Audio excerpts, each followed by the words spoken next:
Okay, hi everyone. Thanks again for coming back to another Breaking into Data session. I'm Aaron Falus, your host, also founder of Promotable. So before we get started, a couple of quick announcements. First of all, of course, we'll all be available afterwards to continue networking. Really happy to see some folks already there earlier, so that's really cool. This session will be recorded. So I'll be posting the YouTube channels where you guys can see that. And for when you guys have questions, please don't feel like you have to keep them until the very end. Drop them into the question session.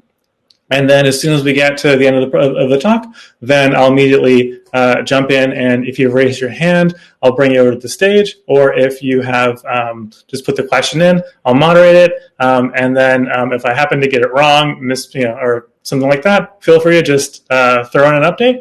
And we can dive into it. With that, I'm just going to share my screen for 1 second here, and then take it from there. Here we go.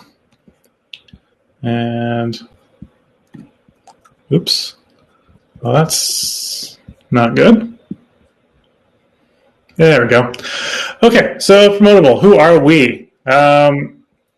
So we're a career development platform that closes data skills gaps, data skills and digital transformation skill gaps. How do we do that? So we have events like this where we bring on tech and business leaders to really help you flex those data skill muscles, meet people, network, learn best practices, and ultimately, be able to start applying that to the stuff you do every day, or really just get better at understanding all the stuff. Other stuff that we do in addition to events, how we run the business. Ultimately, we have these, data analytics courses. Our main, our most popular course. This is the one we've done since we started, really.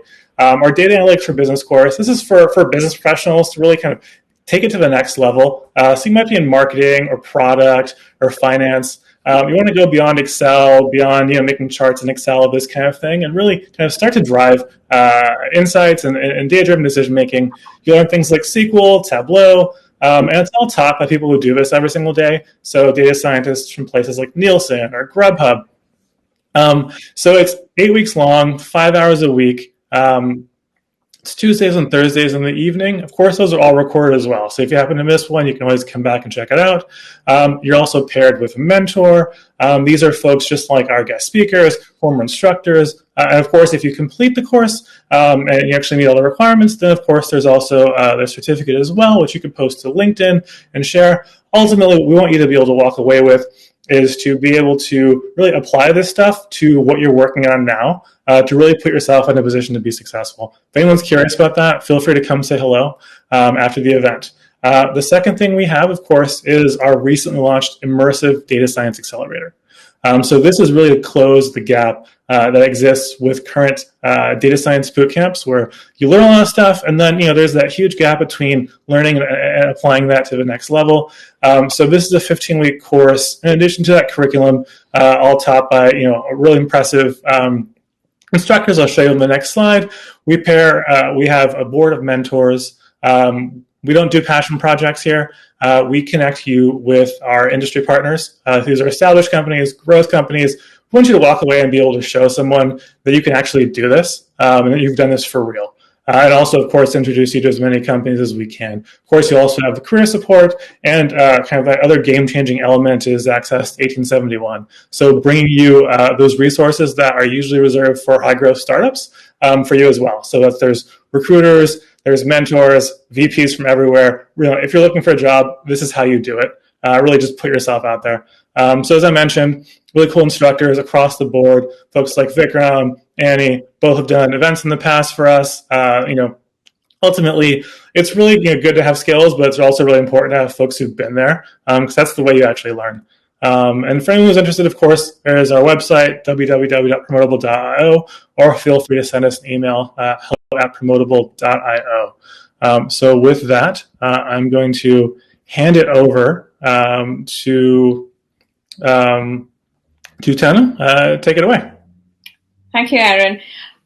Before I start sharing my screen, just wanted to share with everybody that the moment I shared the screen, suddenly the chat box goes away from me. So I will be driving a little bit blind. I can see my screen and my slides, but certainly can't see the chat. But I do promise that once we come back and I'm able to access the chat, and Aaron has offered to help me out in this technological challenge that we may run through. So we will get to all the chat questions. Feel free to drop any messages that you have or questions during the session. So with that said, let me share my screen, and hopefully everybody should be able to see this.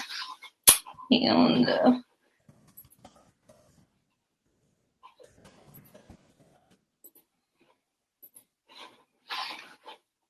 I am also going to put this in a presentation mode. I'm hoping everybody can see that in presentation mode. If I can get a yay from Aaron. Yep, you're in. Perfect. Okay. Thank you there. And glad to see all of you who have joined today evening to hear my view about the differences between quantification and measurements, and of course, leading it into what metrics and KPIs mean. A little bit about myself. I'm Tanu Javeri. I have about 18 years plus experience in digital marketing and analytics. Over the years, I've been on the agency side, consulting. Now I'm on the client side. I am at IBM as a global digital analytics enablement lead. That's a mouthful, I think. I have had multiple roles within paid search, SEO, and digital analytics. So that kind of is what my basis is for today's presentation, because the metrics in all these three different lines of services, although they all stem from the digital environment or the website, do have different concepts of what metrics can be and what KPIs can be. And that's where this thought process for me came through. A quick disclaimer, this isn't an IBM presentation, so any opinions that I'm sharing here are just my own. I have not used any IBM data, any use case, none of that. So I will be just sticking with the elements of my experience and the different elements that I had to look into, or the metrics or KPIs, whether it be paid search or from organic search, and then an overarching analytics approach towards that. So one of the things that I feel, and this is a slide that I have used, or the quote that I have recycled a couple of times, because this is one of my favorite quotes. It is from E.O. Wilson. He was an American entomologist and biologist, and he's famous for his work in ecology, evolution, and social biology. He actually won 2 Pulitzer Prizes as well for nonfiction work of his. This particular quote, he says, "We are drowning in information while starving for wisdom. The world will henceforth will be run by synthesizers, people able to put together the right information at the right time, thinking critically about it, and making choices wisely." The fact that he's talking about data really resonates with me. I mean, let's look at our economy today, or the work that we do today. We have so many data points. We are able to collect data from all interactions we have with our users, with our sales cycle. I would say we are facing something called as a data sensory overload. There are all these interactions that we are attempting to capture, but when we collect all this information, these numeric numbers that we attach to every data point or every touch point, are we really able to take data-driven decisions? Can we actually leverage and make calculated decisions? And that's where it came up to me, where I said that just because we can track it, just because we have a number, is it useful? And that's where, when we start asking those kind of questions, do we start differentiating between what we are just measuring and what is actually a metric and what can actually become a KPI. Now, that is really critical in terms of understanding. And I do separate these parts into 4 elements: the quantification, measurement, metric, and KPIs. Many might think that they are overlapping synonyms and things like that. And it is true, they could be overlapping, but they have certain distinctions between each step. Quantification is basically nothing but mapping of actions or events into numbers. For example, we can count the number of customers. But when it comes to tracking and measuring of business performance, KPIs and metrics actually reflect different aspects of business. And a lot of times we use KPIs more as business jargons than the actual meaning of what it actually represents. Measurements, on the other hand, is the amount or degree of something. So let's say if we were talking about the new customers for quantifications, now we are talking about the quantity of customers that were actually acquired over a period of time. Now, if I take that and take a step further, a metric is a quantifiable measurement, which is used to track and assess a status of specific process. The earlier statement that the number of customers acquired over a period of time still stands good. I mean, it's correct. They, as I said, they tend to be overlapping, but there is a very slight difference here because measurement is actually giving the number or the quantity of the customers, whereas metric is actually defining that number into customers acquired. So that's where we have to start shifting from I can track it, this is the number, but what does this number actually mean? And so we went from quantification to measurement to metric. Now, another way of saying this is metric is a measurement you record or track with some aspect to your business activity. It could be anything. It could be a success. It could be a failure or performance, a count of, a certain activity was completed. When does a metric actually become a KPI? It is a measurement. Yes, it is a measurement. Yes, it is a metric. The only thing that differs it is also connected with performance in that it is important to take a business decision. So that's essential about KPIs. KPIs related to a specific strategic business goal that needs to be achieved or not met, whatever the criteria may be in terms of association. Typically, it is KPIs are related to goals. KPIs also reflect how successful you're achieving. So we may have a goal and we will say, I want to gauge how well the company is working towards. So if I have to kind of step back and look at it, simply put, metrics are tactical, which is this happening or not? And KPIs are, am I being successful or not? So that's the slight difference between metrics and KPIs.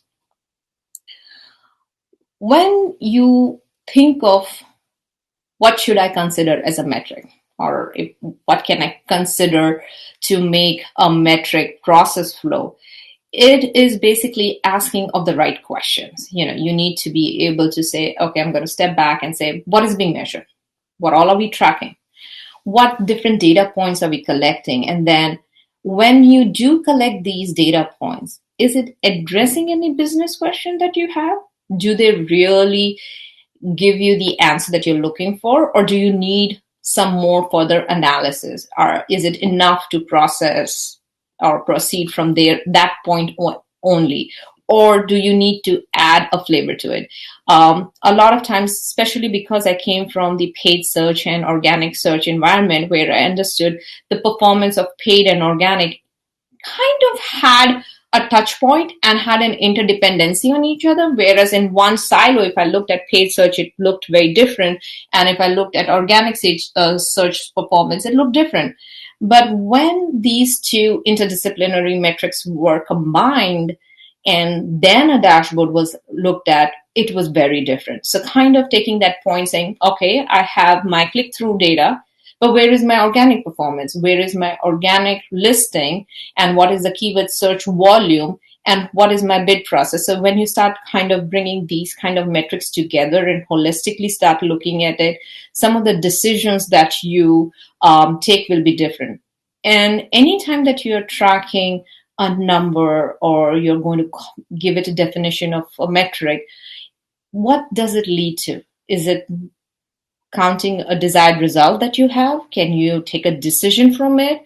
What is it that you would be able to do if you track this data, if you report it, if you make a chart out of it. So always going back to that concept of saying, how would you want to be part of this decision-making process? How does this metric actually help you in doing that?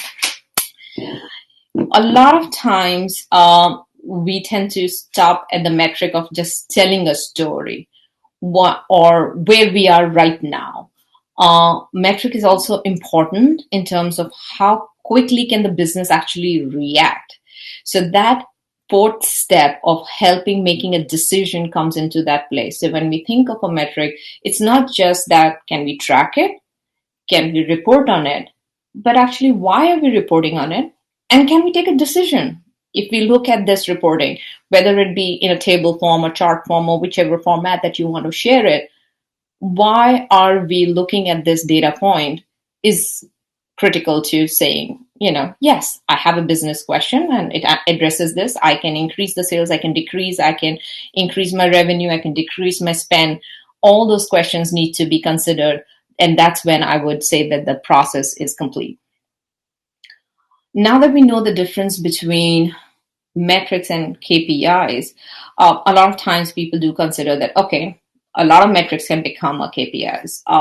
But what is it that changes the status of a metric into KPIs? KPIs are inherently a metric. They should be measurable, they should be effective. Where I do think that it brings that change from changing from just a bare metric to becoming a KPI, is it aligned with the long-term business performance? What is that strategic goal that you want to achieve? Is it allowing the executives to take that decision that you want to make? Allowing for a better decision making, actually, to be honest. Some of the questions you can consider for a KPI is, does it help come up with a better lead generation strategy? Does it help to choose an appropriate marketing method? Is it a certain channel much more cost effective than the lesser one? Again, here I'm coming from that paid search and organic, where paid search in silo can look very effective. But the moment we put the lens of the SEO data or the organic data as well, we can come to know where the attributions can go for the two channels, and then which one is more cost effective for a certain keyword or a certain spend or a geography. And then, of course, does it help, make the right journey for your product, whether it be from sales perspective, pricing perspective, even advertising? So those are the kind of questions that KPIs should be able to answer. KPIs are only significant if it contributes to an objective. They are always contextual. If it just stands out of context, then it's not a KPI, it's a metric, or it's just a measurement. There is always a subject of measurement, and you always have a part of it that which stakeholder or who has an interest in this number, who would be able to take a decision looking at this metric. That's when that metric crosses and becomes the status of a KPI. And of course, they're always priority based.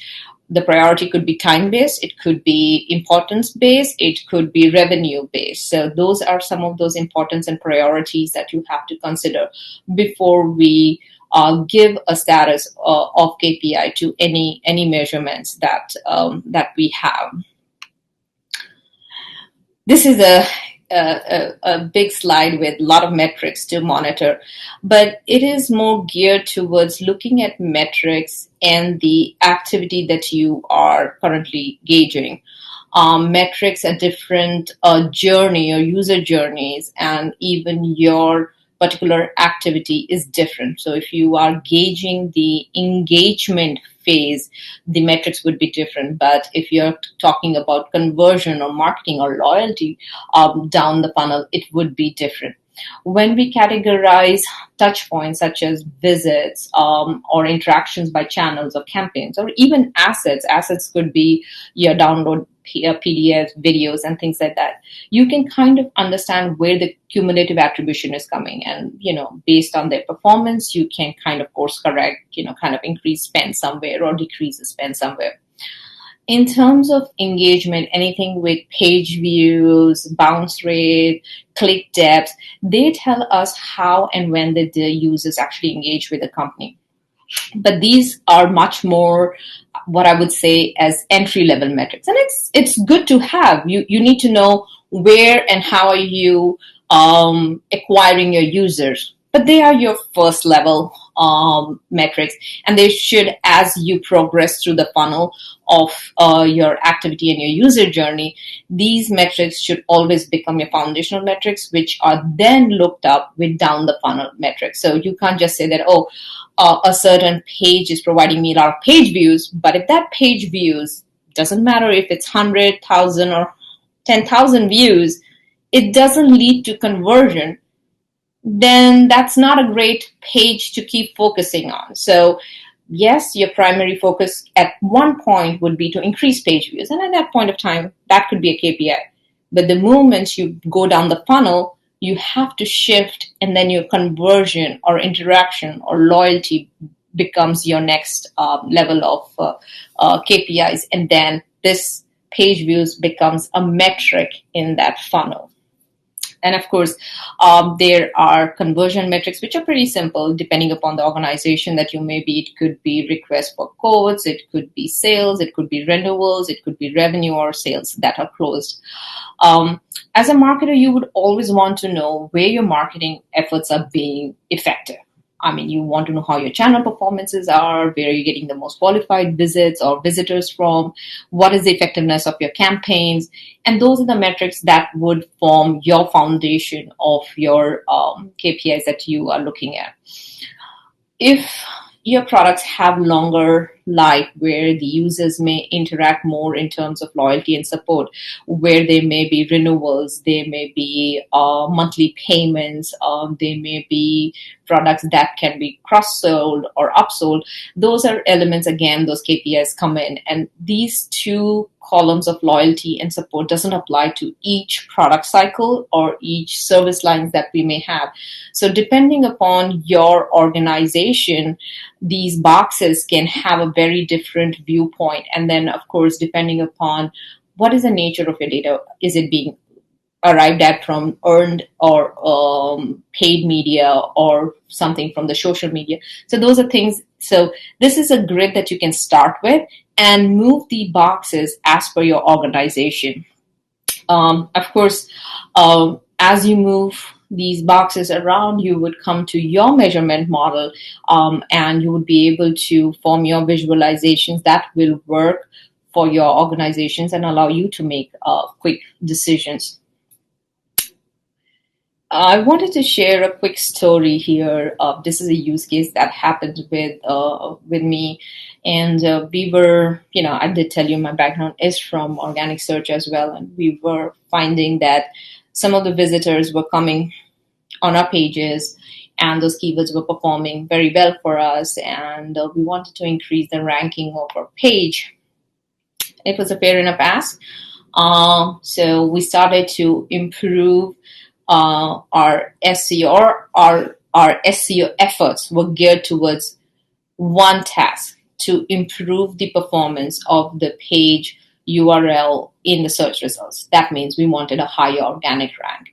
For that particular process, the KPI was just the organic ranking. And we kind of said, okay, as long as we keep moving up the search metrics, we are good and we have achieved our success. Once we achieved the ranking, we kind of added a next step to the funnel, where our next KPI was traffic. How much traffic was organic actually transferring? So now that we have achieved a certain rank in the search engines, are we driving traffic to the website back? And is it not? So that became the KPI, and the rank became a metric. So I'm trying to show you how we shift from a metric to a rank. That's a good KPI to have, and I would say that may remain as a KPI for a very long time. But I would still say it's a foundational metric, because it's just kind of getting or acquiring the user to come and interact or engage on your website. As a business, the end goal is always to take the qualified lead into a sales, which is your conversion metric. So for us, that will always remain as the main KPI. there was an interesting element that happened when we were doing this use case to perform well in organic search. What we did was we built a lot of internal traffic. One of the techniques in SEO is to make sure that the page has a lot of signals coming to it and things like that. And so we had a lot of internal pages point to our preferred page. And we, had the top layer part happening where we were unranked, we received the organic traffic, the leads, we got the desired result which we wanted. Except that we very soon realized that there was a KPI or a metric that we weren't even counting or reporting on, and that was internal traffic. We actually were receiving a tremendous amount of internal traffic to the desired page because of all those links that we had made. And that internal linking actually was also leading to the final conversion. So in the end, I would say it's very important to distinguish between foundational metrics and conversion metrics, but always step back and see what are your collateral gains or what are those indirect KPIs that you're also capturing. So this use case kind of gave us that insight. If I take that concept and change any of these metrics into business impact, I would say always look at your KPIs and see what business impact they give. And that would give you an understanding of when they are at a KPI and at what point they just become metrics. I've kind of gone with the vision of KPIs from their initial stage, which is a foundational stage. So if you look at metrics like impressions, CTRs, new visitors, they provide us with which channel needs to be optimized more. So maybe as a paid search personnel or an organic search personnel, you would probably use some of these metrics to understand, and also helps you understand where to spend your marketing dollars and where do you get the awareness phase. So this is, the acquisition or awareness phase for your product. On the other hand, like metrics for entry or exit points, they actually help us understand how the landing page is. This is now, at this point of time, we've enticed the user to come and interact with the page. And is the landing page working? The search keywords, again, become your part of optimization. So those performances and those become your KPIs at that stage in terms of if you are a part of optimization team, then these are the keywords or metrics that you would be looking at. Similarly, if you are a part of the internal search team, you would want to know when the user actually comes to the website, what keywords are they actually putting into the internal search box, and what URLs are they clicking through at the result.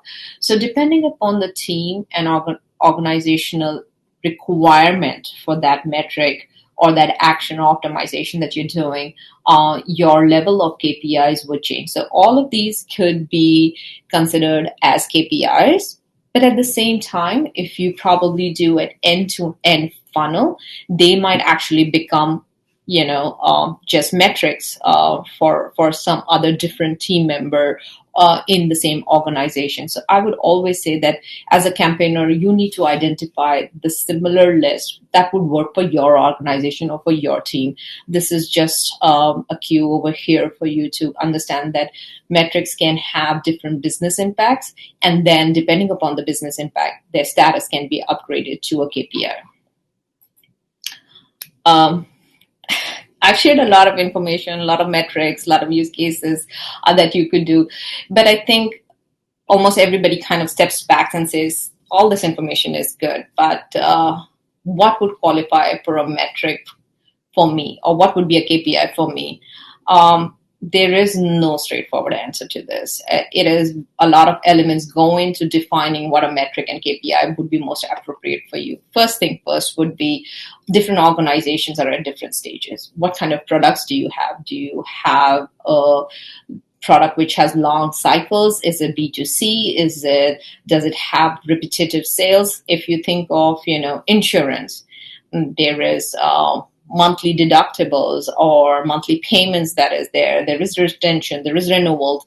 That would be very different from maybe a retail client, which would be probably, if you think of, shoes or clothes that you're buying. So that's like a one-time sale. It gets done and it's over. The metrics would be very different. So depending upon your organizations and services and products that you offer, that would determine that big grid and the movements of those metrics. The only advice that I do share with almost all my clients and now with my colleagues is that always learn to balance between vanity metrics and utility metrics. It sounds very nice to have share of voice and all that information, but in the end, are we having the final conversion? Because for a business to be successful, in the end, we want to know how many sales did we meet, how many revenues did we have, how many leads what is the lead to sales conversion ratio. So those are the metrics that will always be your main KPIs, and we should take these foundational metrics and always relate it back to the end goal or the end success that the business should have. And of course, when you are making your data strategy, do think about interdisciplinary interaction, because when today's world, if you think with the kind of social interactions we have with our clients or users, or the presence of organic, paid emails, website, podcasts, YouTube, we have users who are now engaging with the brand at different stages and time. So no particular channel can be considered in silo to be considered as success. So certainly see where the overlaps are, and that would help you define the actual success or the actual awareness of the user and how you are acquiring them. And of course, that will also help you understand your user journey and the right channel attribution that can be. KPIs and metrics are different. We kind of figured that out now. KPIs are business vital signs. We should not be distracted by less important numbers. So if I have to give you or leave you with key takeaways, it is that not all metrics are good indicators of performance. KPIs should always directly be connected to your work and goal. And of course, identify the right key KPIs to build a robust campaign that helps you get to your business benefits. Any meaningful KPI needs to indicate the level of performance and therefore requires targets or thresholds to put in context. So if it is not showing you performance, if it's not allowing you to track something, it probably is not a KPI. And with that, I'll stop sharing and I'll see if you have any questions for me in the chat. Fuck. Oops, Daisy. Well, I accidentally kicked her off, so we're going to invite her back on. And I saw Gregory's got a question, so we're going to answer that in a second. As soon as we there we go. I hope I was speaking while... Oh, you were. That was just my fault at the end there. I accidentally clicked the wrong button. But we do have a question that just came in, so let's dive into it. So Gregory, or Greg, I'm not sure what he prefers, but he asked, primarily a lot of your examples were focused on business metrics, helping people make more money. But what about if you're not, if you're like a non-for-profit or you're a government agency where money might not be your end goal, might be some sort of outcome? How do you create KPIs to support that? Oh, that's a very brilliant question to ask, and I'm going to take it, give a personal example. I'm part of a nonprofit myself. I'm on a board, and the KPIs for us was how many clients did we help. This particular organization was geared towards helping individuals find their way and supporting. So I would say that for for this particular organization, it was critical as to how many clients we helped. There were other metrics that go in terms of the donations that you actually collect, because a lot of nonprofits actually operate completely based on donations. So one of the KPIs that you have to see is how sound you are financially. So if you run a Giving Tuesday, how much did you achieve in your fundraising? So that, I think those are important. Yeah, no, that's a good point. And then Beth asked if KPIs provide an explanation of cause and effect. I'm not really sure if it would be cause and effect, but I don't know. What do you think? In a way, yes, it is. Because if I have to, going back to the slide where I had a different KPIs from impressions and CTRs to business impact, I would say that depending upon the stage of your user journey, it can kind of tell you where that KPI is. Having a lot of impressions, but if I'm looking at conversion and I'm seeing if this campaign is actually converting and getting me the leads, or they're filling in my lead form. But if I'm just getting a higher level of impression on a certain keyword, but they are not actually even going through the landing page and filling the form for me, then that is just a metric and it's irrelevant at that point of time. So yes, it is a cause and effect in that sense. What is that end goal that you want to achieve? Are you looking for exposure? Then impressions is essential. Then you'll optimize for impressions. But if your end goal is that they need to come and fill the form, then your conversion goal would be that engagement or completion of that task. Yeah, no, that's a good point. It kind of leads me into the next question. Beth has a follow-up, and she asked if it makes more sense to compare two different use cases with the same objective. I assume she means the same question, similar KPIs, but different examples or different companies. Yes. Okay. If I put it to different companies, yeah, certainly. So let's say, Mark, I suppose. I'll take the example that I was mentioned, the insurance. For insurance, it is critical that there is a renewal cycle, not just acquiring. So acquiring the customer or having the first sale is good. It's nice. But the majority of funding or commercial success that they get is from renewals. So for them, the renewal is important. But let's say if you're talking about a Macy's, I really don't think so. They are looking at how many times do you buy the same red dress, because you're not going to buy the same red dress. You bought the red dress, you went, and your actual first sale is your actual KPI. So, that one individual sale is good, but not the repeat.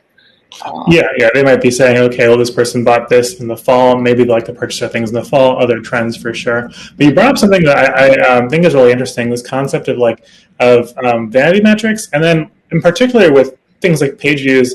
These are things that can be both vanity metrics, or depending on what stage you are, it actually could be a real KPI. Yeah. I'll also give an example of bounce rate. I've had this debate with many people where few people think that it is the best metric, and some places it is not the best metric, because think of it from what purpose your page stands for. And a lot of paid search and organic team members would have very strong views on bounce rate. You run a campaign on paid search and they come in and fill a form. They fill the form and they leave. They bounced. But it is still successful because they actually filled the form and they got the completion form.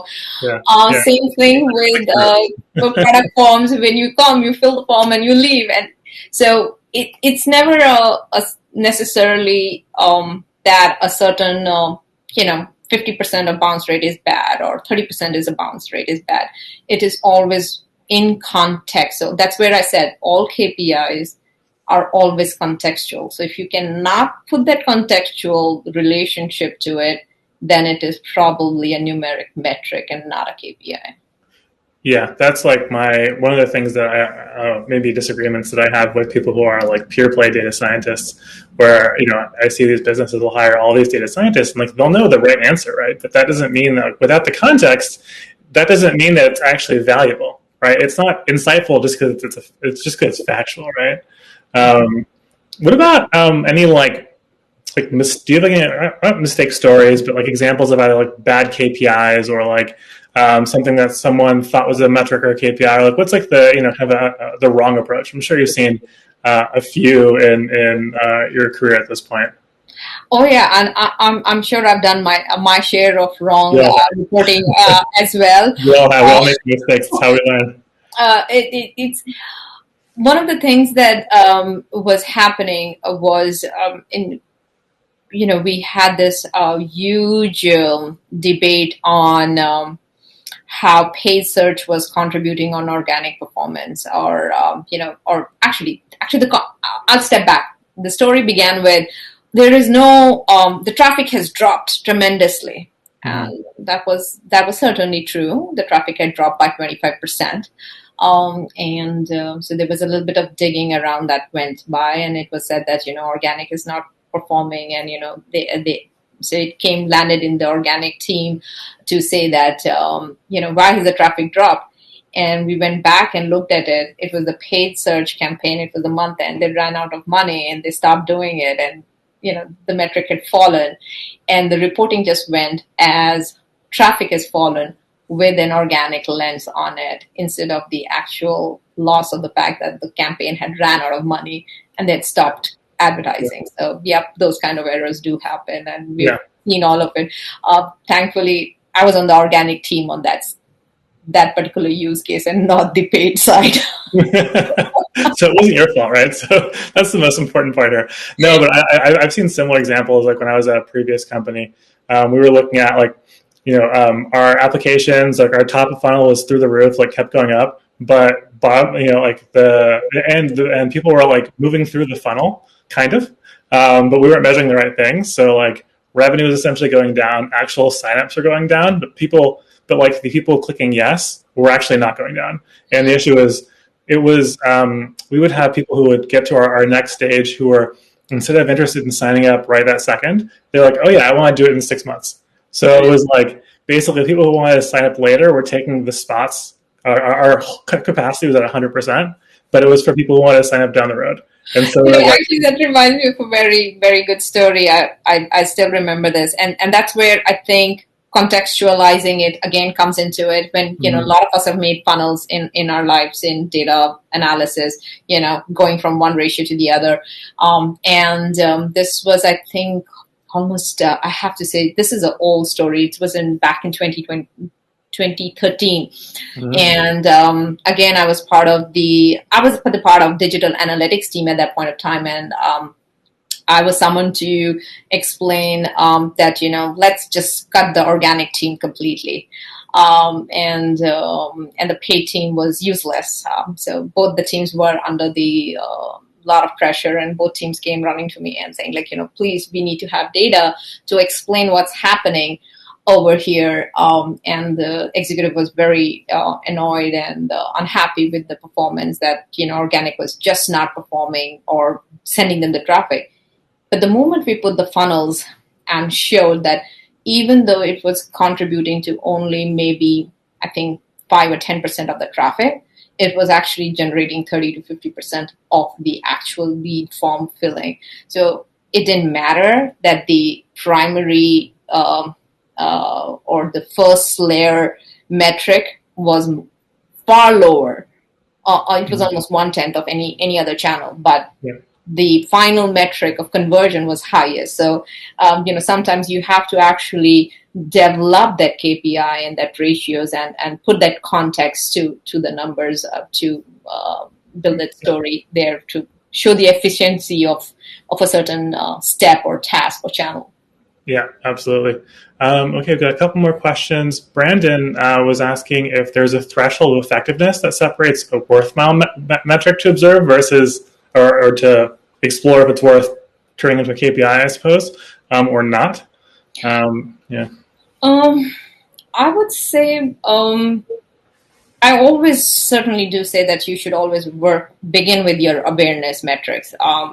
Your page views, impressions, click-throughs, those are good numbers to check, because that's where you're getting you're acquiring your users or getting your user journey to begin with.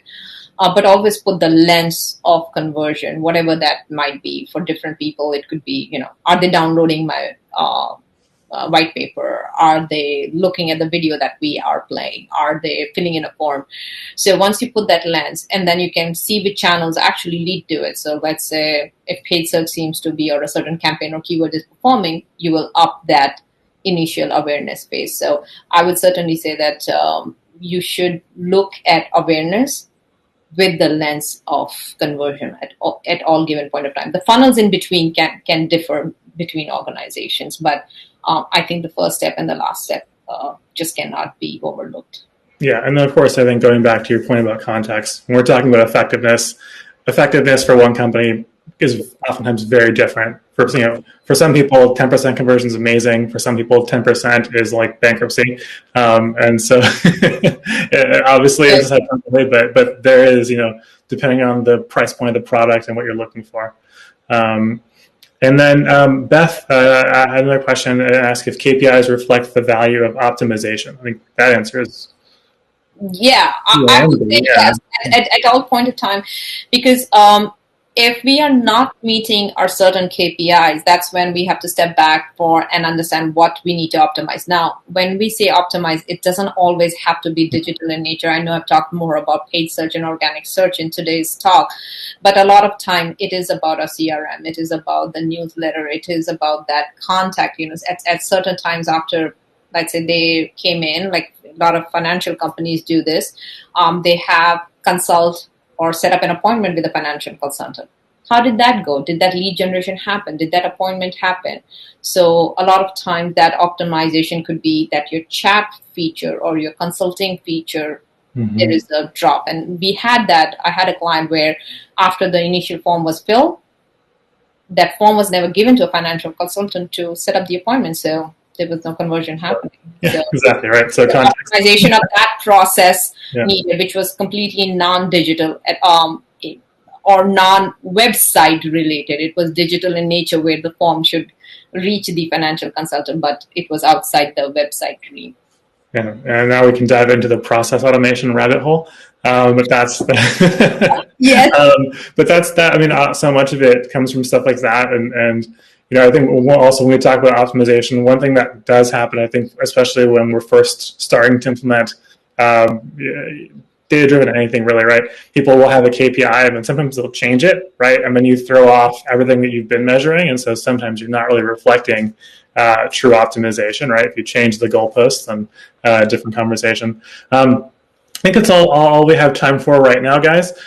Thank you for coming. We'll both be hanging out in the lounge after this, so feel free to come and jump into a section. Well, you know what? I think this is a worthwhile question to go for. Neha, you get our last question. How does someone new to data analytics get more knowledgeable on different metrics and KPIs?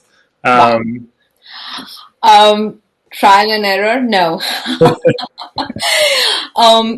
You can begin with a lot of information that is available today to read on. I would say, depending upon the books or nature that you want to do.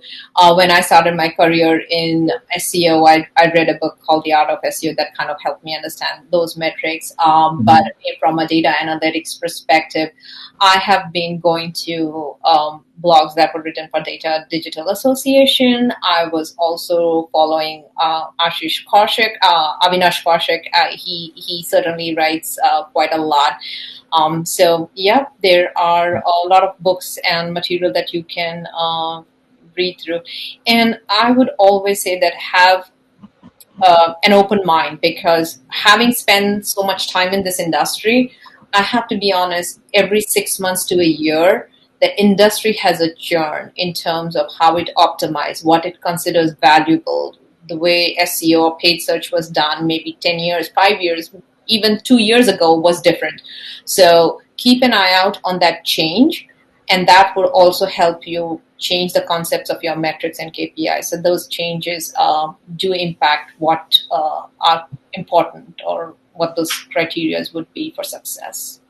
I also dropped Towards Data Science. It's a Medium blog. A bunch of people write there. It's a good place to just kind of jump in and learn some of the jargon. Take everything with a grain of salt. Obviously, there are editors, but in terms of just being new, it'll help you jump in the deep end, and then from there, you'll find other stuff to read. With that, thanks everyone for coming to another one of our events. Really appreciate it. There was lots of other places you could be. I dropped the YouTube channel for anyone who wants to follow up afterwards or rewatch the event or any of our other ones. I'm going to put that again right here. Anyone who wants to do that, and then if you're on LinkedIn, drop us a like, or YouTube, or what have you. Really helpful. And then I hope to see you guys next time. Thanks so much, everyone. Thank you.